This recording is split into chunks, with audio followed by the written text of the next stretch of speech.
जय हिंद दोस्तों स्टडी राज 25 में आपका बहुत बहुत स्वागत है। दोस्तों यहाँ पर आज की इस क्लास में इस वीडियो में इसमें हम यहाँ पर ये देखेंगे कि जितने भी मोस्ट इंपोर्टेंट प्रश्न हैं विटामिन से संबंधित वो सारे प्रश्न आपके सामने यहाँ पर रहेंगे और इसमें से एमपीपीएससी या फिर कोई भी अदर स्टेट के पीसीएस में कम से कम 2 से 3 प्रश्न बनते हैं और एमपीपीएससी के लिए टाइम अब खत्म हो चुका है, एग्जाम आ चुकी है। तो यहाँ पर इन प्रश्नों को ध्यान से देख लेना है, इन प्रश्नों को लगा लेना है, ठीक है। और बाकी रेलवे वाले एएलपी टेक्नीशियन या फिर आरपीएफ बहुत अच्छी तरीके से प्रश्नों को घोट लें, अच्छी तरीके से घोल के पी जाएं, ठीक है। तो देखें यहाँ पर बहुत कम टाइम में हम यहाँ पे ज़्यादा प्रश्न करेंगे। 30 प्रश्न यहाँ पे लिखा है, लेकिन 30 से ज़्यादा लगभग 35-36 प्रश्न आपको यहाँ पे मिलेंगे, ठीक है। चलिए तो बिना टाइम वेस्ट किए स्टार्ट करेंगे। यहाँ पर सबसे पहले आपके सामने यहाँ पर देखें ध्यान से, तो एक टेबल आपको यहाँ पर दिख रही है। अब टेबल में जो मोस्ट इंपोर्टेंट चीज़ें हैं जिनसे प्रश्न बनते हैं वो यहाँ पर मैंने टेबल में दिया है और लिखा हुआ है, ठीक है। तो देखो विटामिन से संबंधित है, इसलिए यहाँ पे प्रमुख विटामिन के नाम यहाँ पर दिए हुए हैं, ठीक है। यहाँ पर ये सारे क्या है, विटामिन के नाम है और उसकी विटामिन की कमी से उत्पन्न होने वाले रोग इस कॉलम में दिए हैं, ठीक है। बाकी स्रोत पर तो ज़्यादा फोकस नहीं करेंगे तो भी कोई दिक्कत नहीं। अब यहाँ पर प्रश्न कैसे बनता है कि मान लो कि विटामिन ए है, तो विटामिन ए का रासायनिक नाम क्या है, तो इसका नाम है रेटिनॉल, ठीक है। विटामिन ए की कमी से होने वाले रोग कौन कौन से हैं, तो यहाँ पर ध्यान दें, ये वाले रतौंधी है, जीरोप्थेल्मिया है, संक्रमण है, त्वचा की कोशिका में परिवर्तन है, ये क्या है, विटामिन ए की कमी से होने वाले रोग हैं, ठीक है। वैसे आपने पढ़ रखा है लेकिन फिर भी एक बार क्विक रिवीजन का यहाँ पे थोड़ा सा कर लें, ठीक है।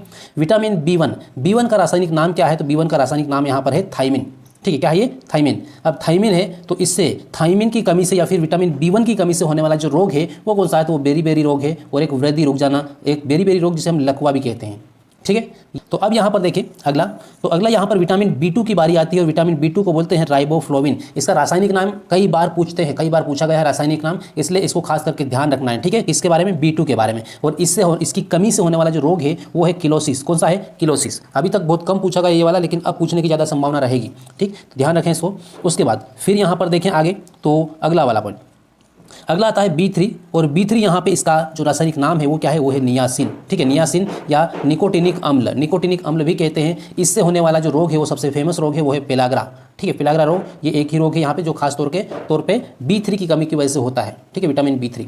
उसके बाद विटामिन बी5 ले लो, तो इसका पेंटाथोनिक अम्ल इसका रासायनिक नाम है और इसकी कमी से रोग होता है, चर्म रोग होता है, वृद्धि कम या फिर बाल जल्दी सफ़ेद होते हैं, उसका कारण भी क्या है, विटामिन बी5, ठीक है। फिर आगे देखें तो विटामिन बी6 जिसका रासायनिक नाम है पायरिडोक्सिन और इसकी कमी होती है किसी के शरीर में तो रक्त क्षीणता हो जाती है, मतलब रक्त की कमी हो जाती है, चर्म रोग भी होता है और पेशीय ऐंठन भी होते हैं, ठीक है, पेशीय ऐंठन, राइट। फिर आता है बी7 पे, तो इसका रासायनिक नाम है बायोटिन, ठीक है। बायोटिन रासायनिक नाम बहुत अच्छी तरीके से याद रखना क्योंकि ये पूछते हैं कई बार, ठीक है। और बाकी इसकी कमी से होने वाला जो रोग है वो कौन है, चर्म रोग। उसके बाद बालों का झड़ना, जिनके बाल बहुत ज़्यादा झड़ते हैं, मतलब समझ लो आपके इसमें विटामिन बी7 की क्या है, कमी है, ठीक है।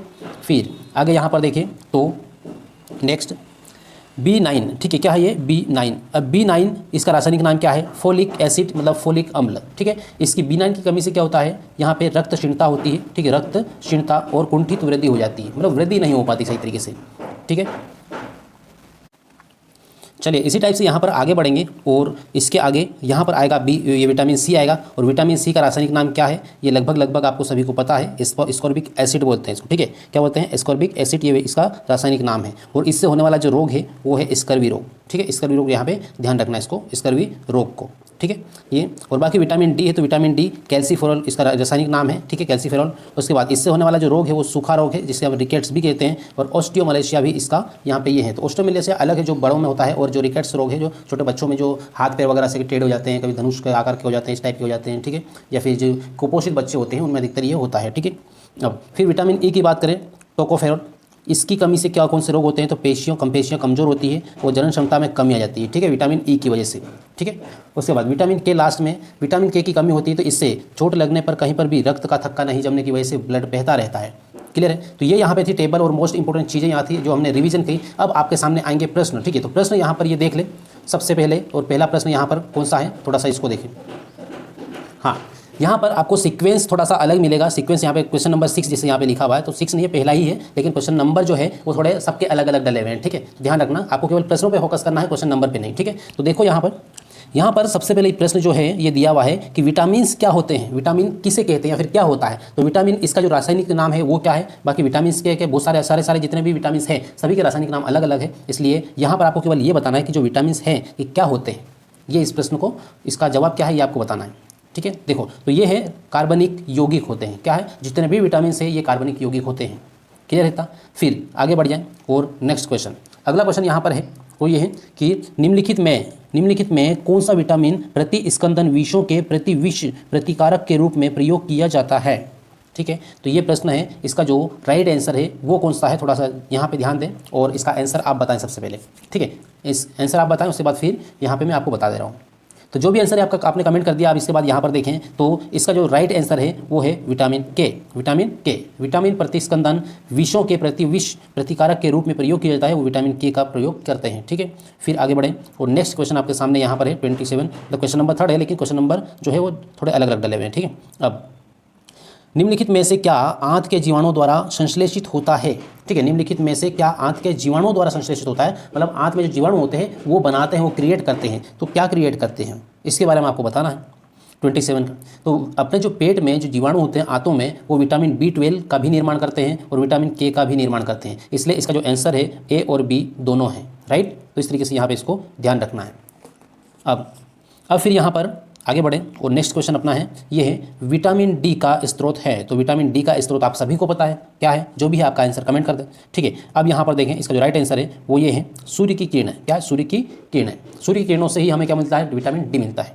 क्लियर है, चलिए बहुत ज़्यादा यहाँ पे डिस्कशन नहीं कर रहा हूँ मैं, राइट, क्योंकि क्वेश्चन ज़्यादा करना है और टाइम कम से कम टाइम में हमें आगे बढ़ना है। ठीक है, फिर नेक्स्ट अगला प्रश्न आपके सामने है, इसमें यहाँ पे देखना है कि निम्नलिखित में से किस विटामिन की कमी से खून का थक्का धीरे बनने की बीमारी होती है। अब इसके बारे में मैंने अभी टेबल में पूरा सारी कहानी बताई है आपको एक एक विटामिन के बारे में। ठीक है, तो किस विटामिन की कमी की वजह से खून का थक्का नहीं बनता है, खून का थक्का न बनने की जो बीमारी होती है वो किस कारण से होती है, किस विटामिन से होती है। तो जो भी आंसर है आपने कमेंट कर दिया, तो अब यहाँ पर देख ले ध्यान से इसको। ठीक है, वो है विटामिन के। ठीक है, क्या है, विटामिन के, ये इसका राइट आंसर है।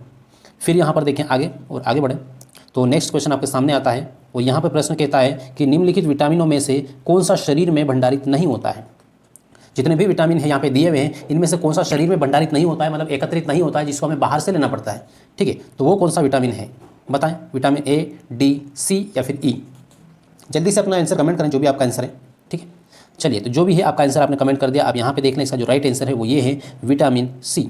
ठीक है, क्या है, विटामिन सी। क्लियर हुआ था। अब फिर यहाँ पे आगे बढ़ें और नेक्स्ट प्रश्न आपके सामने यहाँ पर है कि कुछ विटामिन वसा में घुलनशील है जबकि अन्य जल में घुलनशील है। ठीक है, कुछ विटामिन क्या है, वसा में घुलनशील है, तो कुछ क्या है, अन्य जल में घुलनशील है। तो निम्न में से कौन जल में घुलनशील है, जो जल में घुलते हैं विटामिन, वो विटामिन के बारे में आपको यहाँ पे बताना है कि कौन सा ऑप्शन सही है, विटामिन ए, बी, सी या फिर विटामिन ए, डी, ई, के या फिर विटामिन ए, ई, के या फिर विटामिन बी, सी। तो कौन सा इसका राइट आंसर है, तो इसका जो राइट आंसर है वो है विटामिन बी, सी। ठीक है, विटामिन बी और सी ये जल में घुलते हैं, बाकी सब वसा में घुलते हैं। क्लियर रहता। चलिए आगे बढ़े और नेक्स्ट प्रश्न आपके सामने यहाँ पर है, निम्नलिखित में किसके उपापचय प्रक्रम से अधिकतम ऊर्जा मिलती है। किसके उपापचय प्रक्रम से अधिकतम ऊर्जा आपको मिलती है, अधिकतम एनर्जी मिलती है, चलिए बताएं इसके बारे में। चलिए, जो भी आंसर आपका आपने कमेंट कर दिया और अब यहाँ पे इसका आंसर देख ले, वो ये है, क्या है, वसा।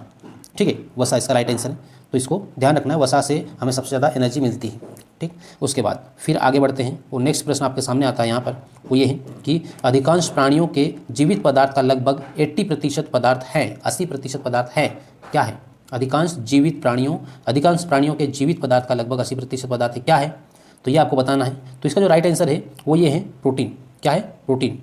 ठीक, तो ये इसका सही आंसर है ए। फिर आगे देखें और आगे अगला, हाँ, अगला प्रश्न यहाँ पर है कि हमारे शरीर में त्वचा तल के नीचे विद्यमान वसा निम्नलिखित के विरुद्ध अवरोधक का काम करती है। तो हमारे त्वचा होती है, चमड़ी होती है, इसके नीचे क्या है, वसा जमी होती है। ठीक है, चर्बी जमी होती है, वो चर्बी किसके विरुद्ध अवरोधक का काम करती है। तो ऑप्शन आपके सामने यहाँ पर दिए हुए हैं, शरीर की ऊष्मा का क्षय या फिर आवश्यक शारीरिक द्रव्यों का क्षय, मतलब आवश्यक शारीरिक द्रव्य जो अंदर है उनको बाहर निकलने से रोकना, उनका क्षय रोकना, या फिर शरीर के लवणों का क्षय या फिर वातावरण से हानिकारक सूक्ष्मजीवों का प्रवेश, इनको रोकती है। तो यहाँ पर इसका जो सही आंसर है वो ये है कि शरीर की ऊष्मा का क्षय, शरीर के अंदर की जो ऊष्मा है उसको मेंटेन करने का, उसको नियंत्रित करने का काम करता है कौन, ये वसा। ठीक है, जो हमारी त्वचा के नीचे जमी हुई। क्लियर है, चलिए आगे बढ़ जाएँ और नेक्स्ट प्रश्न आता है वो ये है कि दूध में प्रोटीन और कार्बोहाइड्रेट के अतिरिक्त पोषणदायक अन्य तत्वों में सम्मिलित है। ठीक है, दूध में प्रोटीन होता है, कार्बोहाइड्रेट होता है, इसके अतिरिक्त क्या होता है जिससे हमें पोषण मिलता है। ठीक है, तो बताएं इसका, कैल्शियम, पोटेशियम और लौह, क्या ये है, या फिर कैल्शियम और पोटेशियम है केवल, या फिर पोटेशियम और लौह है, या फिर कैल्शियम और लौह है, कौन सा है, ए, बी, सी, डी, 4 में से कौन सा ऑप्शन आपका सही है, जल्दी से बताएं। चलिए, तो इसका जो राइट आंसर है वो ये है कैल्शियम और पोटेशियम। कौन सा है? कैल्शियम और पोटेशियम, ये इसका सही आंसर है। राइट, आगे बढ़े नेक्स्ट। और अगला यहाँ पर है निम्नलिखित में से कौन सा अल्फा लिनोलेनिक अम्ल 18 कार्बन युक्त ओमेगा 3 फैटी अम्ल का सर्वोत्तम स्रोत है। ठीक है, तो यहाँ पे ध्यान रखो कि अल्फा लिनोलेनिक अम्ल का सर्वोत्तम स्रोत है, तो कौन सा है? ठीक है, ओमेगा 3 फैटी अम्ल का सर्वोत्तम स्रोत कौन सा है? तो यहाँ पे देखें इसका जो सही आंसर है वो ये है क्या? तो यहाँ पे अलसी। ठीक, क्या है ये? अलसी, ये इसका सही आंसर है। ठीक, तो इसको यहाँ पे देख ले ध्यान से और समझ लें, इसको याद रख लेना इसको, है ना। फिर आगे बढ़ें, नेक्स्ट प्रश्न है और मोस्ट इंपॉर्टेंट प्रश्न है, कई बार पूछा भी गया है। ठीक है, यहाँ पे स्टार्च है एक, स्टार्च क्या है इसके बारे में बताओ। ठीक है, क्या ये एक मोनोसेकेराइड है या फिर डाइसेकेराइड है या फिर पॉलीसेकेराइड है या इनमें से कोई नहीं? कौन सा इसका राइट आंसर है ये आपको बताना है। चलिए, जो भी है कमेंट कर दें। फिर यहाँ पर देखें जो आपको सही, आपका जो सही आंसर है वो ये है पॉलीसेकेराइड। ये किस में आता है? पॉलीसेकेराइड में आता है। ठीक है, तो कार्बोहाइड्रेट और उसके प्रकार वगैरह सारे सब कुछ पढ़े थे हमने। ठीक है, कार्बनिक यौगिक वगैरह, तो उसमें मैंने पूरा डिटेल में बताया था इसको। फिर आगे बढ़े दोस्तों, यदि आप MPPSC रेलवे या फिर SSC या फिर MP पुलिस की तैयारी करने वाले जितने भी स्टूडेंट्स हैं, MPSI वगैरह ले लो, वो सारे स्टूडेंट्स इस वीडियो को ध्यान से देखना है, समझना है। और फिर यहाँ पे यदि आप नए हैं तो चैनल को सब्सक्राइब सबसे पहले करके रख लेना, ताकि इस टाइप के कंटिन्यू आपको वीडियोस मिलते रहेंगे और आपकी प्रैक्टिस होती रहेगी, आपकी तैयारी बहुत अच्छी होती रहेगी। ठीक है, तो सब्सक्राइब जरूर कर लें और इस वीडियो को शेयर जरूर कर दें। चलिए, नेक्स्ट प्रश्न यहाँ पर आता है आपके सामने, और ये है कि सामान्य क्रियाशील महिला के लिए प्रोटीन की उपयुक्त दैनिक मात्रा है। सामान्य एक महिला के लिए जो सामान्य काम करती है उसके लिए कितनी दैनिक मात्रा में प्रोटीन की आवश्यकता होती है? तो प्रोटीन की कितनी जरूरत होती है ये आपको बताना। 30 ग्राम है, 37 ग्राम है, 40 ग्राम है या 45 ग्राम है? कौन सा इसका सही आंसर है ये आपको बताना है। चलिए बताएं। चलिए, जो भी है आपका आंसर कमेंट कर दिया होगा आपने, और फिर यहाँ पर इसका आंसर देख लो, वो है 45 ग्राम। ठीक, ये इसका राइट आंसर है। आगे देखें दोस्तों, कभी भी जो भी आपको आता है ना वो मन में है उसको कमेंट जरूर कर दिया करें। कमेंट करने में कंजूसी बिल्कुल भी ना करें। ठीक है, चलिए नेक्स्ट प्रश्न यहाँ पे है, ये है कि नहीं, यहाँ पे इसको तो कर लिया अपन ने। अगला प्रश्न, तरुण तथा वृद्ध व्यक्तियों में प्रोटीन की आवश्यकताएं होती है। तरुण तथा वृद्ध दोनों अलग अलग है। तरुण मतलब एक ये मान लो सकते जो युवा व्यक्ति है, ठीक है, लड़के हैं, या और वृद्ध मतलब जो बुढ़ापे में है। ठीक है, इन व्यक्तियों में प्रोटीन की आवश्यकता होती है, किसमें ज़्यादा होती है किसमें कम होती है ये आपको बताना है। लगभग एक समान होती है क्या? दोनों में लगभग एक समान होती जरूरत नहीं। तरुणों में उच्चतर और वृद्धों में न्यूनतम, तो ये वाला है क्या? तो ये नहीं। और वृद्धों में उच्चतर एवं तरुणों में न्यूनतर होती है, तो ये इसका एकदम सही आंसर है क्या? ये वाला, वृद्धों में उच्चतर होती है और तरुणों में न्यूनतर। ठीक, फिर आगे बढ़े। अगला प्रश्न है और इसमें यह बोला है कि स्टार्च और सेल्यूलोज के बारे में निम्नलिखित कथनों में से कौन सा सही नहीं है? स्टार्च और सेल्यूलोज इनके बारे में कौन सा कथन, ये 4 कथन आपको दिए हुए हैं, इसमें कौन सा कथन सही नहीं? दोनों वनस्पतिक उद्भव हैं, दोनों बहुलक हैं, आयोडीन के साथ में दोनों रंग प्रदान करते हैं और दोनों ग्लूकोज अणु से निर्मित है। तो यहाँ पे ध्यान रखें, यहाँ पे A, B और C ये तो सही है, लेकिन जो आयोडीन के साथ दोनों रंग प्रदान करते हैं ये एकदम गलत है। ठीक है, ये क्या है? ये गलत है, तो इसका राइट आंसर है वो C है। ठीक है, फिर आगे बढ़ जाएं और आगे आता है यहाँ पर प्रश्न। इसमें यहाँ पे ये बोला गया कि निम्नलिखित में से कौन प्रोटीन को विकृत नहीं करता है? प्रोटीन को विकृत नहीं करता है, कौन नहीं करता है? देखें आपका जो आंसर है वो बताएं, और ये देखें कि आपको कितने आ रहे हैं कितने नहीं आ रहे हैं, और नहीं आ रहे तो प्रश्न को जितने ज़्यादा हो सके उतना प्रैक्टिस करने की आवश्यकता है। ठीक है, और कोई मानो से माइंड में ये रखता है कि यार नहीं ये प्रश्न नहीं लगाएंगे तो भी हम एग्जाम क्वालिफाई कर जाएंगे, ये सब कुछ है, लेकिन तो थोड़ा ध्यान रखें कि हज़ारों स्टूडेंट्स से, लाखों स्टूडेंट्स से जो रात दिन इनकी प्रश्नों की प्रैक्टिस कर रहे हैं। ठीक है, और जो नहीं कर रहे हैं उनसे कई गुना आगे हैं, तो ध्यान रखें प्रैक्टिस करना कंपलसरी होता है। अब यहाँ पे इसका जो आंसर है वो क्या है? प्रोटीन को विकृत नहीं करता है, कौन नहीं करता है? तो इसका जो राइट आंसर है वो ये है अवरक्त किरणें। अवरक्त किरणें प्रोटीन को विकृत नहीं करती। ठीक है, नेक्स्ट आगे इसमें बोला है कि निम्नलिखित में से कौन सा अल्फा, ये वाला प्रश्न अब एक बार रिपीट हो चुका है, पहले आ चुका है। ठीक है, इसका जो आंसर है वो अलसी था। ठीक है, इसलिए इसको पूरा पढ़ के नहीं बता रहा हूँ। फिर अगला है, निम्नलिखित में से कौन सा युग्म सही है? कौन सा युग्म, कौन सा जोड़ा सही है ये आपको बताना है। क्या विटामिन B1 का नाम रेटिनॉल है, रासायनिक नाम रेटिनॉल है? तो बिल्कुल नहीं, ये तो किसका है? ये तो A का है ना। उसके बाद विटामिन B2 का रासायनिक नाम क्या है? तो राइबोफ्लोविन, ये बिल्कुल सही है, ये सही है। और हमने प्रश्न में क्या बोला है, क्या पूछा है, कौन सा युग्म सही है? तो B वाला सही है। ठीक है, यहाँ पे आगे बढ़ने की जरूरत ही नहीं है, क्योंकि विटामिन B6 का नाम क्या है? नियासिन है, और C का है कैल्सिफेरॉल, सही है। बस ये है कि ये वाला जो जोड़ा है ये सुमेलित है, और बाकी यहाँ पे अलग अलग है, सब गलत है। ये वाला है ना, ऊपर वाला भी गलत है, ये नीचे वाला भी गलत है, B वाला ऑप्शन एकदम सही है। आगे नेक्स्ट अगला प्रश्न है, पर फिर से आपको बताते रहा हूँ कि यहाँ पर विटामिन B1 का रासायनिक नाम क्या होता है। तो विटामिन B1 का यहाँ पर आएगा थायमिन।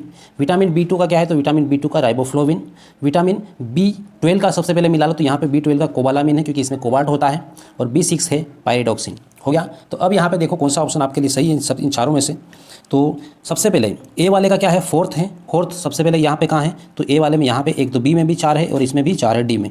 ठीक है। उसके बाद बी में, तो बी दूसरे वाले का ऑप्शन क्या है, तीसरा वाला है। तो दूसरे वाले में तीसरा, अब बी वाला ऑप्शन देखो, इसमें भी तीसरा है। ठीक है। और डी वाला देखो तो इसमें भी तीसरा है। ठीक है। सी वाले पे बढ़ जाओ आगे, तो सी का कौन सा है, पांचवा है। ठीक है। तो सी का पांचवा है, मतलब बी वाले में देखो यहाँ पे पांचवा है, लेकिन इधर डी वाले में पांचवा नहीं है, मतलब ये वाला क्या है, डी वाला गलत हो जाएगा। आपका सही आंसर कौन सा हो जाएगा, ये बी वाला, बी ऑप्शन राइट हो जाएगा। ठीक है।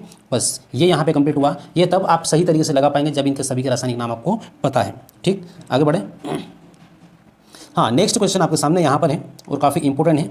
यूपीपीसीएस में पूछा गया प्रश्न है, ये वाले सारे पूछे गए प्रश्न हैं। इसमें यह बोला है कि केसिन दूध होता है या होती है। केसिन दूध होती है या फिर होता है, क्या होता है केसिन। तो केसिन दूध में क्या होता है, ये प्रोटीन होता है। ठीक है। केसिन क्या होता है, प्रोटीन होता है जो दूध के अंदर पाया जाता है। चलिए नेक्स्ट आगे बढ़ जाएँ।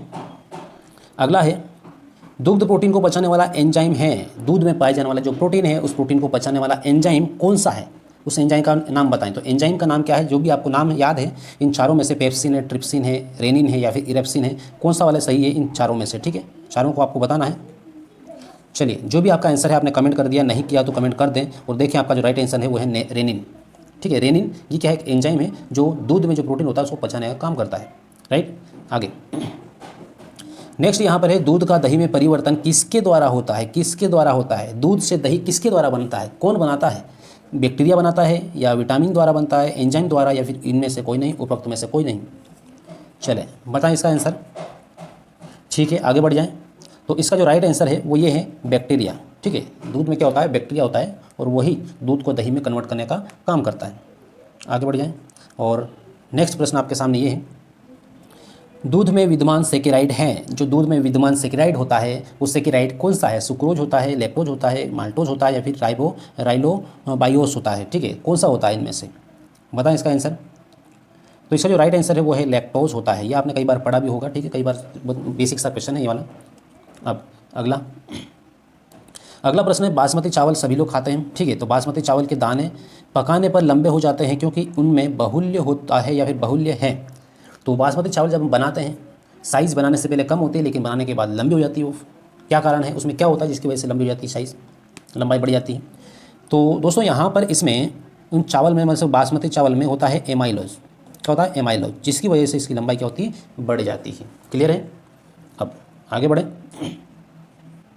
अगला प्रश्न है और ये कहता है कि निम्न में से किस फल में लोह प्रचुर मात्रा में पाया जाता है। कौन सा ऐसा फल है जिसमें लोह तत्व, आयरन काफ़ी ज़्यादा मात्रा में, अच्छी मात्रा में आपको मिलता है। किसमें, जामुन में मिलता है क्योंकि अभी जामुन का टाइम है, जामुन वगैरह आ रहे हैं। और लोकाट में मिलता है, अमरूद में मिलता है या फिर करौंदा में मिलता है। किस में मिलता है सबसे ज़्यादा प्रचुर मात्रा में, लोह तत्व। ठीक। तो देखो इसको, इसका जो सही आंसर है वो यदि आपने लगा जाए तो बहुत अच्छी बात है, अदरवाइज़ यहाँ पे देख लो, करौंदा जो फल है इससे प्रचुर मात्रा में लोह तत्व आपको मिलता है, आयरन मिलता है। ठीक। आगे अगला प्रश्न आता है और इसमें यह बोला है कि निम्न में से कौन सा मानव शरीर में संग्रहित नहीं रहता है। मानव शरीर में संग्रहित नहीं होता है वो कौन सा तत्व है। ग्लाइकोजन है, तो ग्लाइकोजन तो भाई रहता है। ठीक है। उसके बाद वसा है, तो वसा तो शरीर में होती है। टोकोफेरोल है, टोकोफेरोल होता है यहाँ पर, लेकिन जो एमिनो अम्ल होता है, एमिनो अम्ल एसिड होता है, ये नहीं होता है। ठीक है। तो इस तरीके से आपका जो राइट आंसर हुआ वो कौन सा है, एमिनो अम्ल। ठीक। आगे अगला प्रश्न कहता है कि हमारे शरीर में अम्लीयता तथा क्षारकता के बीच जो तत्व संतुलन बनाए रखता है वह है। अम्लीयता और क्षारकता के बीच में जो तत्व संतुलन बनाए रखता है वो है, कौन सा तत्व है। फॉस्फोरस है, सोडियम है, कैल्शियम है या फिर पोटेशियम है, कौन सा वाला है ये आपको बताना है। ठीक। चलिए, तो इसका जो सही आंसर है वो क्या है आपको बता दे रहा हूँ। इसका सही आंसर यहाँ पे देख लें, 78 क्वेश्चन। यदि आपको ये आता है तो आप कमेंट जरूर कर दें। ठीक है, कमेंट कर दें और उसके बाद में फिर यहाँ पे मैं आपको बता दे रहा हूँ। चलिए, तो राइट आंसर आपका ये है फॉस्फोरस। कौन सा है, फॉस्फोरस। क्लियर। फिर आगे देखें। अगला प्रश्न है, सबसे अधिक प्रोटीन पाई जाती है। सबसे बेसिक प्रश्न है, सबको आने वाला प्रश्न है, हर कोई से कि ये इसको सही लगाएगा। तो इसका सही आंसर क्या है, सोयाबीन है। ये इसका सही हो गया। ठीक है, कोई खास नहीं था ये वाला। हाँ, ये प्रश्न है जिसको आपको सही करना है एकदम। ठीक है, गलत बिल्कुल भी नहीं करना है। गलत करोगे तो नंबर कट जाएगा, ठीक है, यहाँ पर भी और एग्जाम में भी। तो विटामिन ए सुमेलित नहीं है, इस बात को ध्यान रखना है, सुमेलित नहीं है बोला, जो नहीं है ना सुमेलित उसको बताना है। विटामिन ए से होने वाला रोग, इसकी कमी से होने वाला रोग रतौंधी है, तो बिल्कुल सही है ये वाला। और विटामिन B3 की वजह से पेलाग्रा रोग होता है, तो ये भी बिल्कुल सही है। विटामिन डी की वजह से वर्णांधता होता है, तो वर्णांधता मतलब क्या है, एक प्रकार से आंखों का रोग होता है जो विटामिन ए से होता है, लेकिन ये विटामिन डी की बात करा तो ये यहाँ पे गलत हुआ, यहाँ पर ये नहीं होता है, ठीक है। तो विटामिन डी वाला जो ऑप्शन है वो क्या है, वो सुमेलित नहीं है, मतलब आपका जो इस प्रश्न का आंसर है वो ये है ना, विटामिन डी। बाकी फोलिक एसिड से रक्तअल्पता होता है, ठीक है, ये है, एक गलत है कौन सा, सी वाला। चलिए आगे बढ़ जाएं। अगला प्रश्न आपके सामने यहाँ पर आता है, और अगला प्रश्न क्या कहता है थोड़ा सा ये देखें। इसमें भी यहाँ पे सब ये रोग दिए हुए हैं, और एक तरफ किस विटामिन की कमी से कौन सा रोग होता है वो विटामिन दिए हुए हैं, ठीक है। तो पूरा प्रश्न मैं यहाँ पे नहीं पढ़ रहा हूँ, ये सही जोड़ी को देख के आप समझ सकते हैं यहाँ पे। तो सबसे पहले यहाँ पे दिया हुआ है सूखा रोग। सूखा रोग किस कारण से होता है, विटामिन डी की वजह से होता है, तो बिल्कुल सही, विटामिन डी की वजह से होता है सूखा रोग। बेरी रोग विटामिन B1 के कारण होता है, ये भी सही है। और निशांतता, अब ये निशांतता क्या होता है, निशांतता अंधता मतलब क्या है, वही आंखों से जुड़ा हुआ रोग है, ठीक है। तो निशांतता विटामिन ए की कमी से होता है, तो ये भी एकदम सही है। और स्कर्वी रोग विटामिन सी से होता है, तो ये भी एकदम सही है। इसका मतलब क्या है कि ये सारे सही मिला के ही दिए हैं आपको। तो ऑप्शन 1 2 3 4 5 4 1 2 3 4, तो ये ए वाला सही आंसर है आपका, ठीक है। फिर आगे बढ़िया, तो कई बार ऐसे प्रश्न भी देंगे आपको कन्फ्यूज़ करने के लिए, एकदम सब सही दे देंगे आपको, ठीक है। जिनको नहीं आता वो कन्फ्यूज हो जाएगा इसमें, ठीक है। अब आगे है, अगला प्रश्न आपके सामने है कि मनुष्य को बेरी सूखा रोग स्कर्वी की बीमारी होगी यदि वह नहीं ले रहा है। वह क्या नहीं ले रहा है, कौन सा विटामिन नहीं ले रहा है, तो बेरी रोग होगा, सूखा रोग भी हो जाएगा और स्कर्वी भी हो जाएगा। सबसे पहले बात तो ये है कि बेरी रोग होता किससे है, तो विटामिन B1 की कमी से बेरी रोग होता है। तो B1 कहाँ पर है, ये बी वाला ऑप्शन में है, ठीक है, यहाँ पर। और सूखा रोग विटामिन डी के कारण होता है, डी की कमी से होता है। स्कर्वी विटामिन सी के कारण होता है, ठीक है। इसलिए जो मसूड़ों का रोग होता है, मसूड़े से खून आने लगता है। तो इस तरीके से विटामिन ये सारे B, D और C है, मतलब ऑप्शन कौन सा है, तो ऑप्शन है डी। आगे बढ़ें, और अगला प्रश्न है यहाँ पर, निम्नलिखित विटामिनों में से कौन सी स्वप्न को पर्याप्त अवधि तक याद रखने में सहायक होता है ना। कौन सा सही, किसी स्वप्न को, कोई आप सपना कोई देख रहा है तो उस सपने को लंबे टाइम तक याद रखने में सहायता करता है, कौन सा vitamin, vitamin A, vitamin B6, vitamin D, vitamin C. तो इसका जो सही आंसर है वो डायरेक्ट मैं बता दे रहा हूँ, वो है विटामिन B6, ठीक है। विटामिन B6 की सही मात्रा आपके शरीर में है तो आपको जो भी सपना आता है वो लंबे टाइम तक आपको याद रहता है। अदरवाइज़ कई सपने आते हैं लेकिन भूल जाते हैं। अगला, चलिए तो दोस्तों यहाँ पर ये है सारे टोटल प्रश्न, लगभग 35 से 36 प्रश्न टोटल हमने यहाँ पर कंप्लीट किए हैं, और उम्मीद करता हूँ कि आपने सारे प्रश्न लगाए होंगे और ध्यान से आपने देखा होगा। और इस वीडियो को हो सके तो एक बार रिवाइज जरूर कर लें। और अपनी परफेक्ट तैयारी के लिए आपको फिजिक्स पढ़ना है, तो फिजिक्स के लिए यहाँ पर आपको उपग्रह, सैटेलाइट वगैरह ये सब कुछ दिख रहा है, ठीक है, ये वाला। तो ये सारा सब कुछ मैंने कंप्लीट करवा रखा है, किसके लिए, MPPSC और रेलवे SSC के हिसाब से पूरा कंप्लीट है। इसका कक्षी वेग वगैरह है, बाकी यहाँ पे जितना भी फिजिक्स के बारे में नॉलेज है, जितना भी क्वेश्चन बनते हैं, सारे सब कुछ कंप्लीट है, ठीक है। तो इसको ध्यान रखें, और डायग्रामेटिकली प्रैक्टिकली पूरा समझाया बताया, तो वीडियो को एक बार जरूर जाके देख लें। फिजिक्स के जितने भी वीडियो, जितनी भी क्लासें रिवाइज जरूर कर लें, ठीक है।